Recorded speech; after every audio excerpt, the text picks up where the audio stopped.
Hola, bienvenidos a Red Contextus, un podcast para la divulgación de la ciencia con sentido analítico, crítico y social. El objetivo de este podcast es aterrizar a los ciudadanos de a pie los acontecimientos y avances científicos y tecnológicos más relevantes y de interés colectivo, utilizando un lenguaje fresco y ameno del pueblo para el pueblo. Para lograr lo anterior, en cada una de nuestras sesiones llevadas a cabo por el doctor César Augusto Pérez Martínez, Buen día a todos. y su servidor, el doctor Edgar Rodrigo Guzmán Bautista, charlaremos sobre temas de vanguardia o de interés general para la sociedad. De igual forma, esperamos nos ayuden a construir este proyecto enviándonos sus comentarios y preguntas a nuestras redes sociales, mismas que revisamos y estamos muy al pendientes para dar respuesta en cada una de ellas en nuestras subsiguientes sesiones. Para la sesión 6 de la segunda temporada de la Red Contextus, hemos decidido abordar el tema de fuego cruzado en el sistema inmune. En 1960, Thomas Francis, estudiando la respuesta de la revacunación frente a la gripe, confirmó que los revacunados presentaban una menor respuesta inmune de anticuerpos que los que se habían vacunado previamente, que los que no se habían vacunado previamente. Este dato reforzó su hipótesis, según la cual el primer antígeno gripal dominante se estimula repetidamente a lo largo de la vida de las personas, a pesar de que éste se convierte en secundario o en menor en las cepas posteriores. A este fenómeno le dio el nombre de pecado antigénico original o del inglés Original Antigenic Sin, PAO. Los anticuerpos originados en la infancia son en gran medida una respuesta al antígeno dominante del virus gripal que causa la primera infección en la vida. La huella inmunológica establecida por la infección del virus gripal original determinará la respuesta de anticuerpos a partir de este momento. Pero para tratar un poco de entender el concepto de el pecado antigénico original, lo primero que tenemos que definir es qué es la respuesta inmune primaria y qué es la respuesta inmune secundaria. ¿Qué nos puedes decir de esto, César? Bueno, sí, básicamente, ¿no? En el sistema inmunitario, pues recordando, ¿no? El sistema inmunitario es un conjunto de células, moléculas, órganos y tejidos que, en términos generales, nos protegen de infecciones. Tal vez tenga más funciones de esa, es una definición a lo mejor incompleta, pero bueno, nos sirve para ahorita. Entonces, cuando entra en el organismo alguna bacteria que el organismo nunca había visto antes o algún virus, ¿no? Se monta una respuesta primaria. Se tarda un tiempo en producir unos anticuerpos eh, y se genera memoria inmunitaria, por eso funcionan las vacunas y así. Cuando el organismo vuelve a encontrarse con esa bacteria o con este virus por una segunda ocasión, ya tiene células de memoria y ya tiene anticuerpos que en cuanto entra, pues ya no se monta una respuesta tan elaborada, digamos. La respuesta es más agresiva, sí, es más voluble, digamos, más voluminosa, es más rápida, sí, y es sobre todo más específica. Eso es en términos generales. Eh, es decir, si midiéramos nosotros los niveles de anticuerpo después de una primera infección, empezaríamos a detectar anticuerpos a partir del cuarto, quinto día en el organismo y después de una segunda infección con el mismo antígeno, con el mismo bacteria, con el mismo virus, podemos encontrar esos anticuerpos a las horas, pues, ¿no? De casi, casi, ya se quedan ahí los anticuerpos, pero digamos, vemos un aumento en unos cuantos días, pues, mucho más rápido la respuesta. Entonces, en el caso de la influenza, las cepas de la influenza, del virus de la influenza que causan epidemias, son cepas bastante distintas entre ellas, que uno pensaría, bueno, el sistema inmunitario lo va a reconocer como algo nuevo, ¿no? Y no es así. Reconoce al virus de la influenza como el anterior, así como si fuera otro, como si fuera el mismo, y monta una respuesta más rápida, pero aquí ya no es tan efectiva, porque ya está primada, se dicen, ¿no? Ya dejó una huella la primera infección de influenza. Eso fue lo que descubrió Thomas Francis Jr. Básicamente midió la efectividad de los anticuerpos de personas de diferentes edades contra viruses de diferentes tiempos. Y notó que las personas con mayor edad tenían una mejor respuesta hacia el virus más viejo, hacia el virus que les tocó a ellos cuando estaban chiquitos, y la respuesta a los demás viruses, a los virus que vinieron después, virus de la influenza, ya no era tan efectiva esa respuesta.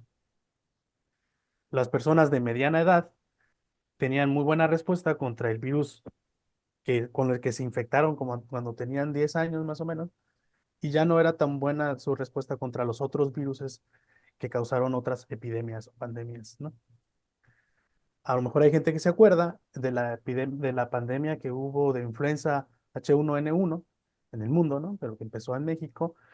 Um, Debido a sus características antigénicas, las personas de mayor edad no eran no eran más débiles ante este virus, eran las personas de mediana edad, las personas de nuestra edad. No sé si te acuerdas que éramos nosotros los que íbamos a tener una enfermedad más agresiva si nos infectábamos con eso, y era principalmente por el pecado original antigénico, o no sé cómo decirlo, pecado original antigénico o pecado antigénico original, este término que viene pues afectando a la respuesta inmunitaria, a la respuesta secundaria, ¿no? Básicamente lo que encontró Thomas Francis es que los mecanismos de formación de anticuerpos han sido condicionados por el primer estímulo. Claro. Eso es textual de lo que dice en su artículo, una traducción mía. Las infecciones posteriormente aumentan el anticuerpo original, pero tratan de mejorar el anticuerpo, modificar el anticuerpo que ya estaba, no crear uno nuevo, que era lo que uno pensaría por tener antígenos diferentes. Entonces, digamos, se deja una estampa o se deja una huella en el sistema inmunitario por la infección original, que gobierna la respuesta de infecciones posteriores. Esas son también más o menos las conclusiones de Thomas Francis Jr. Y, Sí, perdón. no, sí, o sea, iba solamente a reforzar un poco lo que decías, que también yo lo encontré como pereza inmunológica. Es Ah, decir, que al sistema inmunológico sí, no le dan ganas de responder contra algo que en teoría para lo que él ya respondió. Entonces, claro. esa palabra como que me hizo mucho clic en el Ajá. sentido Sí, sí, de que entonces, ¿cómo se van rediseñando las nuevas vacunas de tal forma que no le dé flojera o que no le dé pereza al sistema inmune? ujú. Entonces no sería un pecado original, sería un pecado capital, la pereza capital inmunitaria. Sí, Bueno, ahora, esto del pecado original creo que adquiere ya más importancia ahora con lo del COVID. No sé si investigaste algo de claro. eso. Sí, pues de hecho una de las primeras preguntas que se hicieron justamente con todas estas variantes de antigénicas que se han ido descubriendo del COVID era si la primera vacunación iba a generar anticuerpos protectores contra las demás variantes. Y lo que se ha visto hasta el momento, porque en realidad en este momento, en el momento no se habían como evaluado bastantes pruebas, es que no se sabía. Esa fue la primera Ah, alusión a la que me he encontrado. Y los principales factores a los que ellos les atribuyen, una es a la inducción del refuerzo inmunológico, la otra es a la inducción de respuesta inmune no protectora, es decir, la generación de anticuerpos no neutralizantes, y finalmente que las nuevas variantes antigénicas podrían enmascarar la generación de la nueva respuesta inmune. Es decir, que los anticuerpos que se generaron contra la variante 1 se unan parcialmente, pero no permitan que se expongan los antígenos de la variante 2.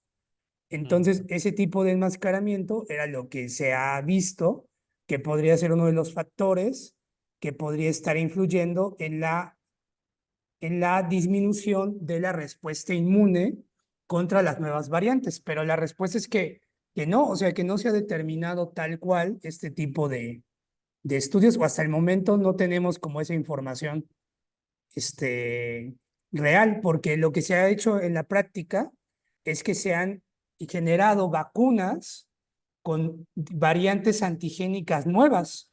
Y en teoría, estas variantes antigénicas nuevas deberían de ser lo suficientemente robustas para activar al sistema inmunológico. Pero todavía están en proceso los resultados para ver si realmente hubo un efecto de este pecado antigénico original. Pues bueno, paciencia, Sí, hay exacto. que tener paciencia. Sí, hay que esperarlo porque yo creo que es como bastante natural pensar que si te están vacunando, tu sistema inmune debería de responder con la misma magnitud o más a la nueva variante, ¿no? Sin Sí. embargo, aquí los estudios previos sugieren que no, que en Ujú. realidad tu sistema inmune va a responder menos y eso va más allá como de nuestro sentido lógico. Sí, además, de que pues, también es posible pues que los anticuerpos que circulan en la población seleccionen las las variantes nuevas que no van a ser reconocidas por los anticuerpos que hay. ¿Me Claro, explico? de tal forma que sobrevivan aquellas variantes para las cuales nuestro sistema inmunológico no tenía anticuerpos previos, ¿verdad? Ajá, sí, exacto, porque, pues digamos, llega el virus, si yo ya tengo anticuerpos contra ese virus, pues, se corta la Mm. propagación. Si llega una variante por la cual yo no tengo anticuerpos, me enfermo y la sigo propagando. Ahora ya tendré anticuerpos después, pero bueno, ya me enfermé, no, ya la propagué. Así es como funciona la selección, digamos. Y Es, estos pudiera ser eso. fenómenos, además de infecciones como el COVID, ¿en qué otros escenarios los has descubierto, César? O sea, me puse a investigar, pues, bueno, hay de casos en los que la respuesta inmunitaria secundaria no se comportó de una manera canónica, digamos, normal, normal entre comillas. Y pues bueno, hay varias, ¿no? Hay un chorro, vamos a hablar de esas, pero en la fiebre reumática, en la fiebre reumática hay un fuego cruzado, así tan literal, ¿no? Un fuego cruzado Ujú. literal. El organismo produce anticuerpos contra proteínas y contra carbohidratos de Streptococcus piógenes, de Streptococcus del grupo A, por una infección en la garganta, lo que sea. Se producen anticuerpos, pero estos anticuerpos, o más bien los antígenos, los carbohidratos y las proteínas del Streptococcus piógenes, tienen cierto parecido con proteínas propias. Y los anticuerpos que se producen contra la bacteria pues así como que pasan de largo por la bacteria, o más bien reconocen a estructuras propias y empiezan a atacar a nuestras células, ¿no? Principalmente por ejemplo, una proteína M que tiene Streptococcus se parece un poco a las miosinas, proteínas musculares cardíacas, y este, y pues bueno, te puede dar dolor articular, inflamación, como cualquier enfermedad autoinmunitaria, fiebre, eh, movimientos corea, le llaman, coreiformes, cansancio y dificultad respiratoria, ¿no? Puede haber dolor articular, perdón, inflamación al corazón incluso, ¿no?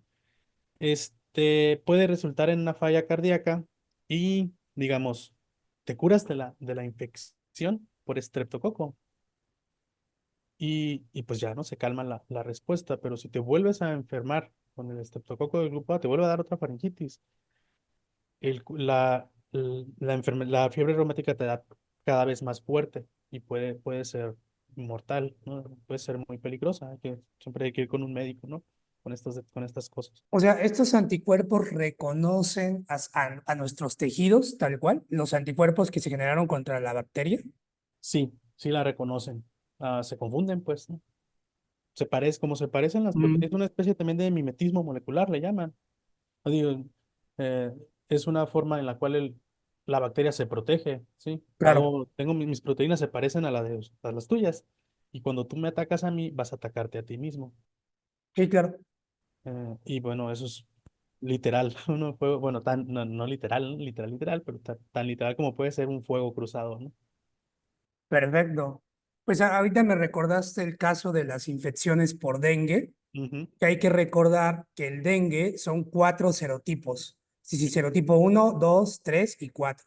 y dependiendo de la región geográfica, en el caso de México, en donde nos encontremos, hay mayor prevalencia, es decir, hay mayor cantidad de determinado tipo de dengue. De tal forma que si yo estoy en Veracruz, por ejemplo, yo me puedo infectar con dengue 2 y posteriormente si viajo al sur de México, voy a Chiapas, por ejemplo, resulta que en Chiapas, aquí estoy hablando al tanteo, no lo sé, puede ser que sea el serotipo 3 o 4 el que mayor prevalezca y pues resulta que me enfermo, me puedo enfermar, pero ahora ya me enfermé con un distinto tipo de dengue y eso genera una enfermedad que se llama aumento dependiente de anticuerpos o el famoso ADA o ADE en inglés, Antibody Dependent Enhancement. Y Entonces, este consiste en que en una primera infección con un serotipo 1, yo generé anticuerpos contra ese serotipo. Pero si después me infecté con el serotipo 3, los anticuerpos que yo ya había generado contra el serotipo 1 se unen o se confunden porque los serotipos son muy parecidos, en realidad estructuralmente comparten muchas características. Estos anticuerpos se unen al serotipo 1, pero no lo neutralizan, es decir, no eliminan al dengue 1.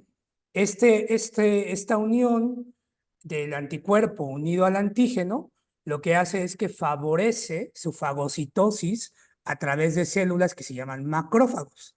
Estos macrófagos al final terminan siendo un reservorio en el cual, como no se inducen señales de eliminación, porque no son anticuerpos neutralizantes, ujú. el virus termina reproduciéndose más, es liberado y eso activa ciertos perfiles de citocinas en los macrófagos que generan la generación de dengue hemorrágico.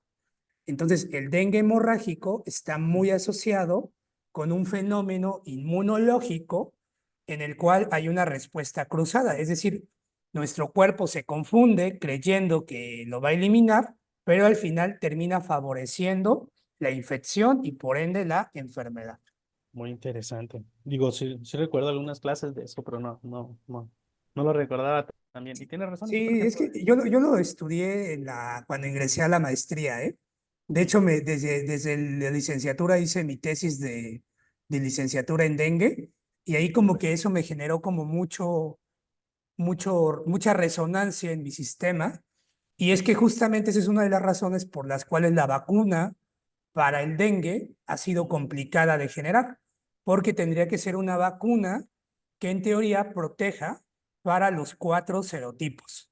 Y eso es como muy complicado de que seleccionar específicamente a los antígenos que te van a neutralizar y que van a evitar que cuando te reinfectes no se genere este facilitamiento dependiente de anticuerpos. sí, digo, por más interesante que nos parezca el sistema inmunitario, también a mí me fascina un poco más, tal vez un poquito más, cuando falla ¿no? Cuando este falla, quién sabe por qué. Claro, que también creo que por ahí nos tenías algo reservado de las autoinmunidades, ¿no? Que es cuando el sistema Sí. inmune empieza a atacar lo propio y Ujú. empieza a desconocer a nosotros mismos, nos ve como un agente extraño y Ujú. entonces inicia por ahí una respuesta inmune que puede ser descontrolada y generar algunas enfermedades autoinmunes. Sí, digo, de la definición de enfermedades autoinmunes son enfermedades en las que se producen, que se reproduce una respuesta inmunitaria contra antígenos propios, ¿no? Algo que no debiera ocurrir porque el sistema inmunitario no nos ataca por diferentes mecanismos que tenemos. Eh, pero bueno, ocurre, ¿no? Pasa, son comunes las enfermedades autoinmunes. Bueno, no son tan comunes, pero bueno, sí, todo el mundo conoce al menos una enfermedad autoinmune como lupus o artritis reumatoide. Y buscándolas en este contexto, en el contexto en el cual una infección, una respuesta secundaria nos pudiera llegar cuando las respuestas secundarias no son canónicas, como lo mencionaba antes, sí hay varias infecciones de microorganismos que pueden hacernos más propensos al, a las enfermedades autoinmunes.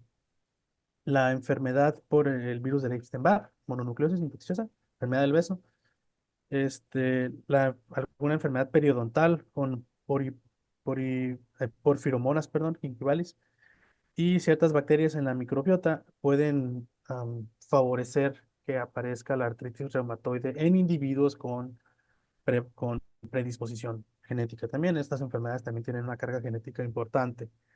En el caso del lupus también encontramos al virus de Epstein-Barr, pero también encontramos Toxoplasma gondii, perdón, el citomegalovirus.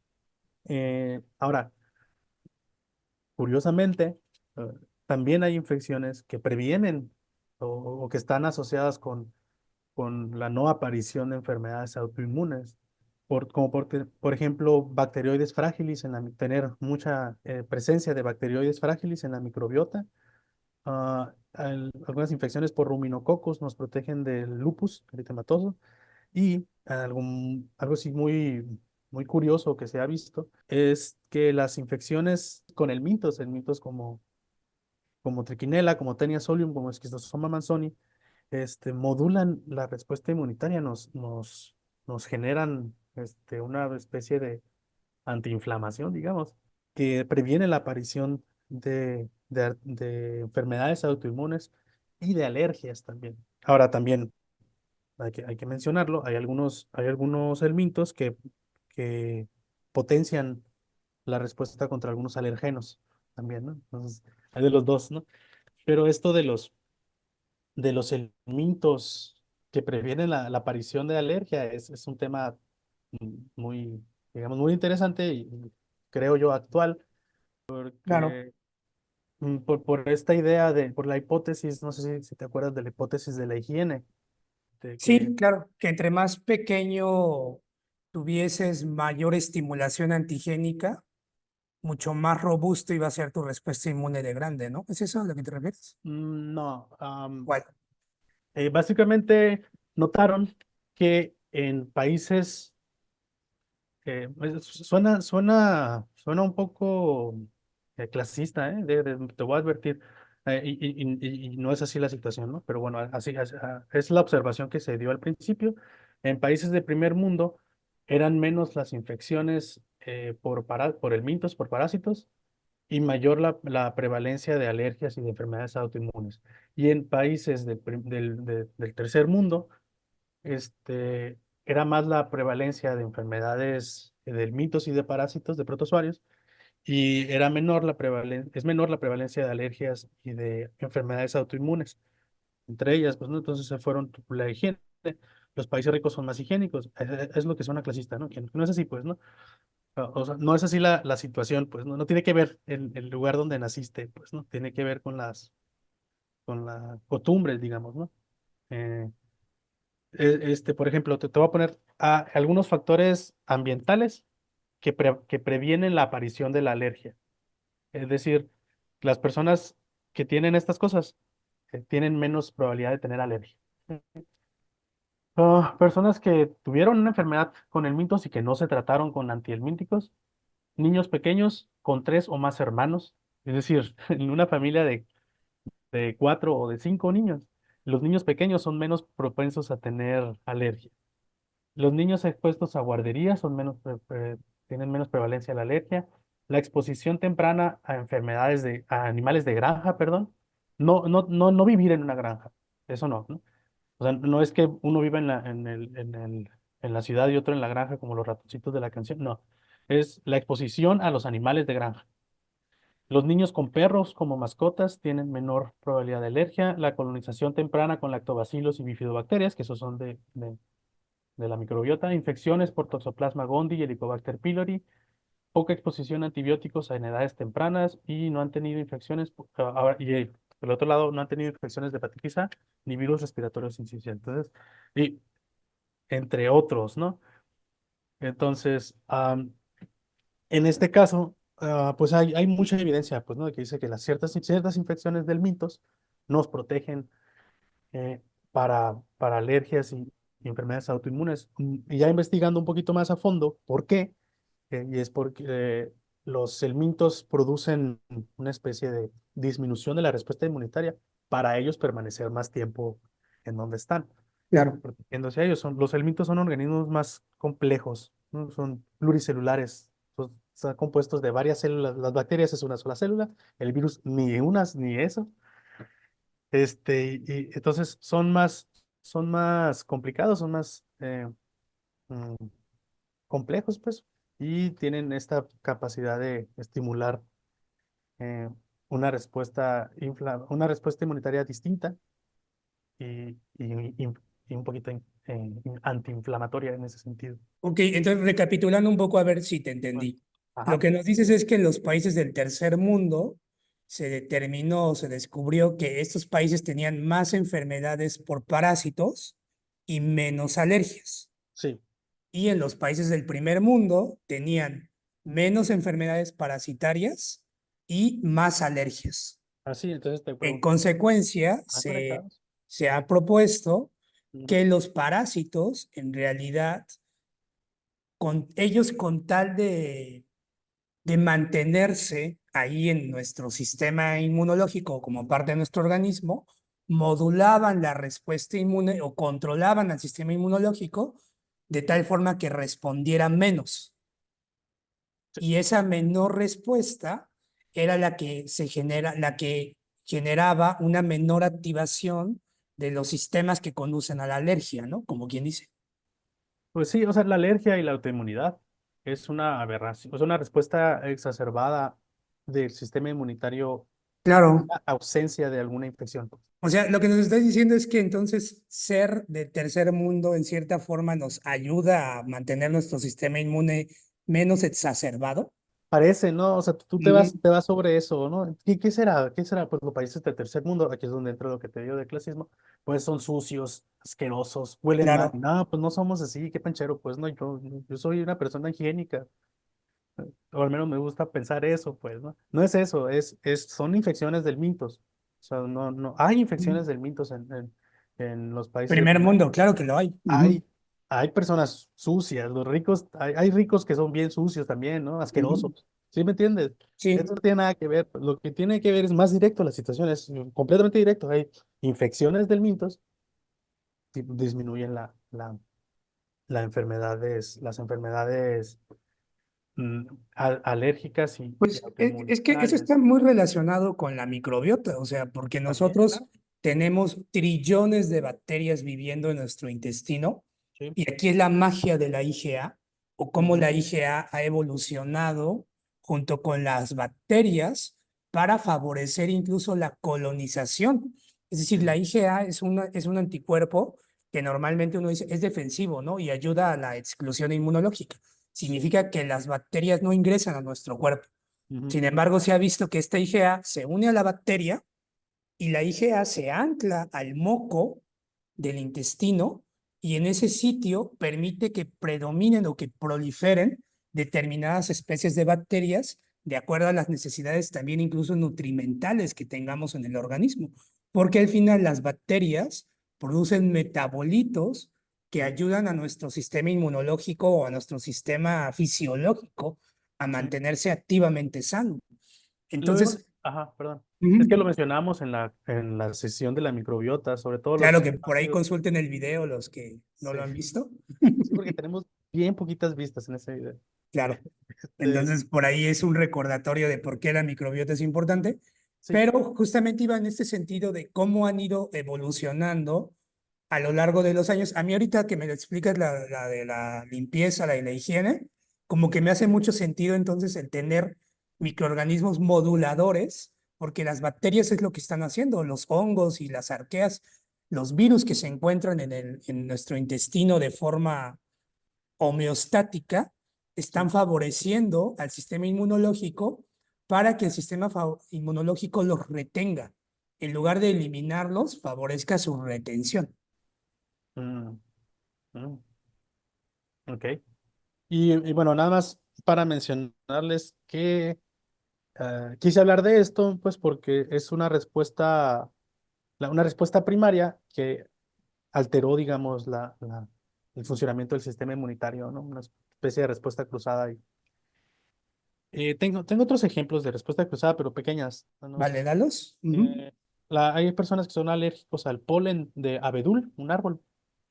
Y los antígenos del polen del abedul se parecen a algunos antígenos de las manzanas. Las personas que son alérgicas al polen de abedul son alérgicos a las manzanas, una reacción cruzada. Y en las pruebas febriles, las pruebas estas de laboratorio que se utilizan para detectar brucelosis o tifoidea o paratifoidea, o el tifo, ¿no? Rickettsia, utilizan antígenos pues de Brucela, de Salmonella, pero no utilizan antígenos de Rickettsia, utilizan antígenos de Proteus, OX19, OX2, OXK. Esos antígenos cruzan con proteínas, o sea, los anticuerpos producidos contra las Rickettsias cruzan contra estos antígenos de Proteus y se utilizan para, estos antígenos de Proteus se utilizan para detectar los anticuerpos contra las Rickettsias. Entonces, otros dos ejemplos de reacción cruzada.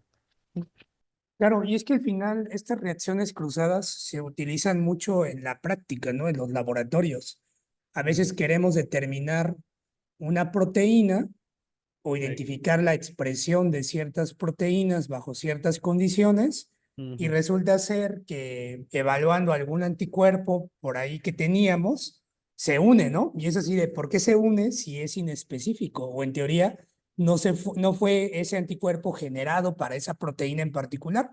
Sin embargo, aquí justamente lo que hemos estado discutiendo es que existen similitudes estructurales que confunden a nuestro sistema inmunológico y que en cierta forma favorecen estas reacciones secundarias menos potentes, ¿no?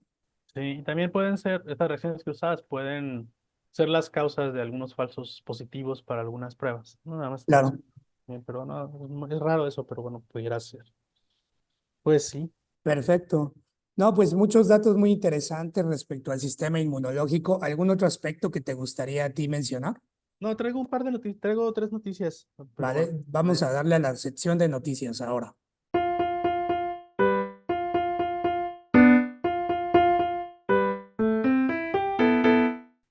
Pues voy a empezar con de, de la alergia, de microbiota y la alergia, porque tiene que ver lo que acabamos de ver. En el pasado número del Cell, el Journal de Cell, el laboratorio del grupo de Catherine Nagler, R. Nagler, pues hizo lo que vienen haciendo un chorro de gente ahorita actualmente, que es checar la microbiota en personas sanas y checar la microbiota en personas con alguna enfermedad y ver cuál tiene diferente, ¿no? Lo platicamos la vez pasada o la vez antepasada que de enfermedades del corazón, etcétera, ¿no? Entonces es lo que están haciendo todos ahorita. Va, está bien, no pasa nada, ¿no? A mí me llaman esto la atención por lo que encuentran después, por las bacterias que encuentran. Pues bueno, encontraron una bacteria Anaerostipes cacae, y agarraron a esta bacteria que se encontró en personas sanas y no se encontró en personas con alergia. Y resulta y resalta que que esta bacteria, Anaerostipes, una bacteria anaerobia, Anaerostipes cacae, mm, mm, come lactulosa. Lactulosa es un prebiótico y produce a partir de la lactulosa butirato, un ácido graso de cadena corta de los short chain fatty acids, de las moléculas importantes que produce la microbiota para inmunorregular, ¿no? Al organismo. Y entonces dijeron, va, encontramos a esta bacteria nueva, ¿no? Bueno, al menos yo no la conocía, Anaerostipes cacae, y la encapsularon a la bacteria y le pusieron también lactulosa. Si alguien le puso pausa y se puso a escuchar el capítulo de la microbiota, o ya lo había escuchado, o ya sabía de microbiota, se recordarán que los probióticos son las bacterias buenas que tenemos en la microbiota, en el intestino, voy a decir, y los prebióticos son la comida para esos probióticos. Ujú. Entonces, hay alimentos que tienen probióticos, que tienen bacterias buenas, y hay alimentos que son prebióticos, que tienen eh, fructoligosacáridos, que son comida para los probióticos que ya tenemos allí. Pero si en un alimento yo tengo prebióticos y probióticos, ese alimento es un simbiótico, porque tiene tanto pre como probióticos, ¿no? No, pues Entonces, perdón, entonces este grupo hizo un simbiótico, le puso lactulosa y le puso esta bacteria y se lo dio a alimentar a un modelo de alergia, a un ratón, y descubrió que a los ratones aquí, a los ratones que se les dio este simbiótico, no desarrollaron alergia, y a las personas a los ratones, perdón, que no se les dio este simbiótico, sí desarrollaron alergia. Entonces, pues es prometedor, ¿no? Como pues para prevenir la alergia, ¿no? Lactulosa y esta bacteria. Ahora, eh, con cuidado, ¿no? Se tiene que repetir y todo eso, pero a mí siempre me llaman la atención estas bacterias nuevas. Sí, pues de hecho una de las cosas que está en discusión es si los probióticos son bioterapéuticos o no lo son. Y yo creo que aquí este es un claro ejemplo que sugiere que sí lo son. De hecho, Mm, tienen hasta su categoría especial como en la FDA, mm, son Life, eh, Biotherapeutics Products o productos bioterapéuticos vivos mm, que entran en ese LBP, entran sí, en esa categoría los probióticos y pues habría que, como dices, o sea, evaluarlo en más escenarios para llegar a demostrar que realmente tiene sus propiedades funcionales. Ahora sí claro. que yo ubico más o menos el laboratorio de Nagler porque es mucosóloga Ajá, y es una de las mucosólogas más reconocidas de Estados Unidos sin problema. Trabaja ya en la Universidad de Chicago, es lo que estaba ahorita confirmando, sí. y pues tiene muchos estudios relacionados con las bacterias, con la microbiota y con las alergias. Entonces, Ajá. digamos que es un grupo más o menos medio respetado y conocido a nivel internacional. Y pues claro, o sea, está en Cell, entonces eso confirma lo que... No, no, no, no. Que esté en C no significa nada. Que sea de Nagler tampoco significa nada. Claro, pero es que es mayor probabilidad No, de no, no. que los grupos más grandes o más internacionales, con más conocidos, Mm, lleguen a estas publicaciones, ajá, independientemente de la calidad de sus proyectos. En eso sí ok. estoy completamente de acuerdo. Ok, va. Ujú. Sí, pero bueno, entonces, recapitulando, la lactulosa es un buen prebiótico porque gracias a esta bacteria se produce butirato y a otras, un chorro de bacterias producen este butirato, no es la única, pues, en la microbiota.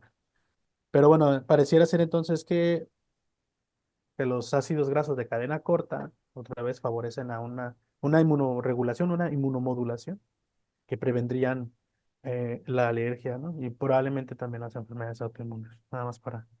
Perfecto. No, pues me encantó la noticia. Y tengo otra de otra especie nueva, ¿sí? Esta sí, no, no, yo nunca fui tan fan así de los dinosaurios, pero ahora que mi hijo lo es, ya me volví yo fan de los dinosaurios. El grupo de investigación de Mark Lowen, aquí sí no conozco yo de nada, este, en la revista Peer Journal, describió a un nuevo dinosaurio. La revista es Peer Journal, la noticia apareció en Science, sí, o sea, la comentada, pues, ¿no?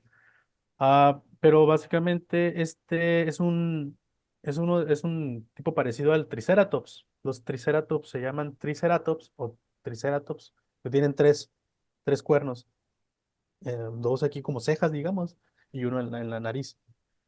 Este ceratópsido de los Triceratops, parecido a los Triceratops, no tiene el cuerno en la nariz y el adorno que tiene en la cabeza es asimétrico.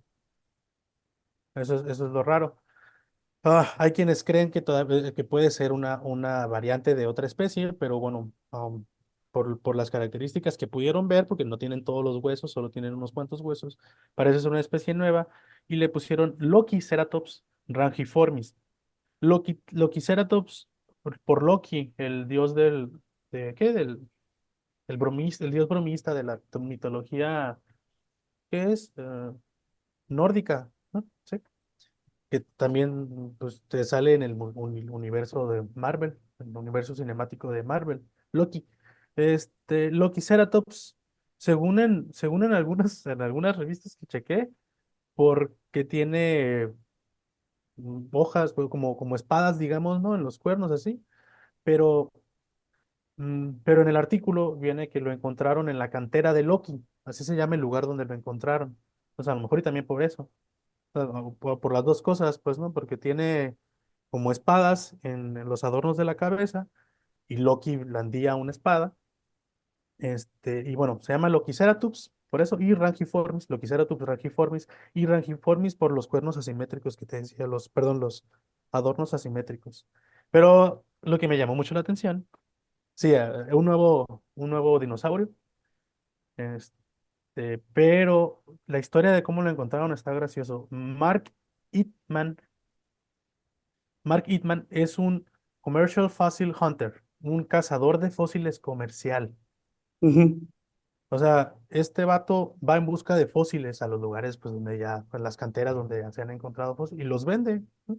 Hey, encontré este fósil, te lo vendo y tú publicas tu artículo y yo tengo mi dinero. Qué cura, digo, no sé, ha de ser un buen trabajo, ¿no? Un trabajo bastante. Bueno, a mí me gustaría ser cazador de fósiles comercial. ¿No te gustaría a ti? Claro, claro que sí. De hecho, es como dices, esta etapa de los dinosaurios va y viene dependiendo de qué tan expuestos estemos a los niños pequeños. Eh, Pero sí hay una fascinación infantil por los dinosaurios. Yo he sentido que es esta parte reptiliana que tenemos todos en nuestro cerebro. Claro, claro. Exacto. Y que al inicio, no sé qué sea con la edad, que Mm, pasas de repente ¿cómo se llama? De los dinosaurios, pasas a los Power Rangers. De los Power Rangers te vas a la Patrulla Canina. Luego eh, tienes una etapa de Bob Esponja. Y ya mm. luego quién sabe qué otra caricatura aparezca. O quién sabe si crezcas, ¿no? Ya. Ujú. Pero yo me quedo, de hecho apenas estaba revisando, me dio hace como un mes, volver a ver las películas de Jurassic Park y Sí. sí me he preguntado de dónde sacan los fondos para realizar estas investigaciones, ¿no? Porque hay mucha En el universo de la película, dices, o en la sí, vida. no, en la vida real, o sea, ya los que son paleontólogos, Ah, sí ok. será como en las revistas, o sea, que haya empresas privadas realmente buscando a estos Mm. fósiles, tratando de reproducir sus genes. ¿Sí habrá ese tipo de investigación en la vida real? Eso sí se hace. Bueno, o sea, digo, tienes según la primera, según Ujú. Jurassic Park, la primera, ah, recuperaron DNA de la sangre de un De insecto un, que de un quedó mosquito. Ujú. incrustado en el ámbar de un árbol. Sí, Pero este DNA no estaba completo en el caso de los dinosaurios y de manera imprudente, ellos completaron con genoma de rana, ¿no? ajá, con genoma de un reptil. Entonces, esto fue lo que ocurrió por esto, fue que algunas ranas son hermafroditas y los dinosaurios pudieron multiplicarse cuando tenían un control de que no se pudieran multiplicar ellos de manera natural y sí lo hicieron y terminaron pues con Jurassic Park 1. Ya las demás pues ya no, tampoco las vi todas, ¿no? Pero ya no tenían ese, ese background científico que nos gustó, ¿no? En su momento, pero a lo que me refiero es que sí, O sí sea, se, si yo sí se busco, si manipula, yo sí se busco manipula. compañías que hagan la manipulación de DNA prehistórico, sí voy a Ah, encontrar. ok, no. No, Es pero sí lo vas a que, encontrar es lo que me... investigadores. Ajá, Este, o sea, los paleontólogos publican artículos así, pues como tú y yo, pues, ¿no? claro. Y van a conferencias y así. Sí, pero Ahora, en ese no se momento ensucian las manos, ¿no? Eso sí, o sea, es que, por ejemplo, para la clonación y para la generación de enfermedades, de curas contra enfermedades, sí tenemos a muchas empresas privadas y fíjate, también tenemos a las universidades públicas. va. Sin embargo, en este caso de los dinosaurios, sí me quedé pensando de si había compañías que Mm. estuvieran clonando o que trajeran trajeran de clonar el genoma de algún dinosaurio y tratar de reproducirlo en vivo. O sea, no sé, o sea, de tanto que ve uno películas, uno pensaría que no, que eso solamente pasa en la ficción, Sí. pero sí me pregunté si esto no estaba, si no estaba pasando en la vida real. Bueno, a lo que yo me refería es que sí se modifican organismos en la vida real con mutaciones, o sea, o digamos, si se modifican genomas de organismos enteros, hemos visto cómo le metieron hasta la proteína verde fluorescente a un chango la otra vez, ¿no? A un simio. Ujú. Dice también, o sea, sí se hace alteración genética, ¿no? Obviamente siguiendo parámetros éticos, ¿no? Eh, pero digo, así del tamaño de un dinosaurio, no, que yo esté enterado, no, pero lo voy a buscar. Digo, no sé, solamente ahorita que dijiste esto se me ocurrió. Sí, Me pero bueno, acordé de esa vez. no, pero aquí tendría que haber DNA conservado en un mosquito o en algún otro lado, de fosilizado, pues y eso no ocurre. O sea, eso es lo que, o sea, el encontrar el mosquito en el ámbar es lo que creo Ujú. yo no ha ocurrido. O Vale, vale. no se ha podido de ahí tener suficiente material para que O eso... no sabemos, ¿no? O sea, ¿qué Sí, tal ajá, si con toda esta obsesión que hay, principalmente yo veo que de los estadounidenses hacia los dinosaurios. fósiles, ujú, Ah, sabes no, si no, no, ya estas nuevas compañías intentando ahí no, clonar algún dinosaurio. yo soy fan de los fósiles, la verdad también. Ujú. Pero bueno, pero bueno. Vale, ¿y cuál era la tercera noticia? La tercera noticia es un poco clasificación C. El grupo de David de Ginty o Ginty, no sé. Probablemente el trabajo lo hizo Jun Kui, todo el trabajo, es el primer autor, pero el corresponding es David Ginty. En Nature publicó que hay unos corpúsculos de Krause, se llaman así, descubiertos hace más de 150 años, que son estructuras que se encuentran en los genitales, que son estructuras sensoriales, pero no se sabía contra qué respondían y encontraron que son sensibles a las vibraciones, a ciertas vibraciones de sonido, ¿no? Digamos. Entonces hicieron estudios en ratones y pudieron estimular a estos corpúsculos de Krause, pues con música romántica, voy a decir, ¿verdad? Y pues bueno, se plantea como un tratamiento, pues alternativo, digamos, a la disfunción eréctil o otros problemas de índole sexual. ¿Sí? Claro, Sí, curioso, ¿no? no. Híjole, pues es que ya tocando temas sexuales, pues digo, uno no quiere que le pase eso. Sí, hombre, nos van a censurar en YouTube. No quiero no quiero ni que nos censuren ni que nos den problemas. De hecho, todavía ni siquiera alcanzamos a monetizar, ¿eh? Era un chiste. Vale. Pues entonces les recordamos que para la construcción de una cultura compatible con la ciencia necesitamos mantenernos abiertos y críticos a la información que nos llega de diferentes medios para interiorizarla y tomar acciones basadas en fuentes confiables y cotejadas por expertos en el tema. Esperamos que haya sido de su agrado nuestra sesión número 6 de la segunda temporada de la Red Contextus y nos despedimos deseándoles lo mejor en su día a día. Hasta la próxima. Saludos al doctor Roberto García y a la ingeniera Carla Bello. Y hasta la próxima.